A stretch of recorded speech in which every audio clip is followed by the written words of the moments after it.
कभी कभी हमें यह भी खोज करनी पड़ती है कि मेरी क्षमताएं क्या हैं, मेरा एप्टीट्यूड क्या है, या मेरी कैपेबिलिटीज क्या हैं। कई बार ऐसा होता है ना कि हमें अपनी कैपेबिलिटीज नहीं पता होती हैं। होता है कभी कभी मुझे मेरी क्षमताएं दूसरे लोग बताते हैं, तो आत्मसंधान की प्रक्रिया में अपनी क्षमताओं को समझना ये भी तो आता है। फिर आत्मसंधान के लिए ये भी होता है कि मेरी जो जानकारी है, मेरी जो नॉलेज है वो बढ़े। मैं जितना ज्यादा जानूंगा उतना ज्यादा मैं दुनिया को, अपने आप को समझ पाऊंगा। ये सब आत्मसंधान है।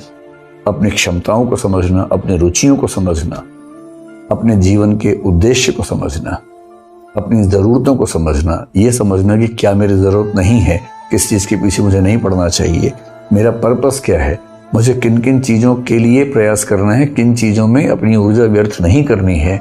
और फिर ये कि इस पूरे ब्रह्मांड में, इस पूरे संसार में मेरी उपस्थिति का मतलब क्या है। मैं मरूंगा तो मेरा क्या होगा, पुनर्जन्म होगा या नहीं होगा, ईश्वर के पास जाऊंगा क्या, इस तरह के जो प्रश्न हैं, इन सब प्रश्नों में डूब कर उत्तर खोजने का जो प्रोसेस है उसको बोलते हैं आत्मसंधान या सेल्फ डिस्कवरी। दुनिया में जितने महान लोग हैं, देखिए, जो सांसारिक चीजों में उलझे रह गए वो सांसारिक व्यक्ति हैं।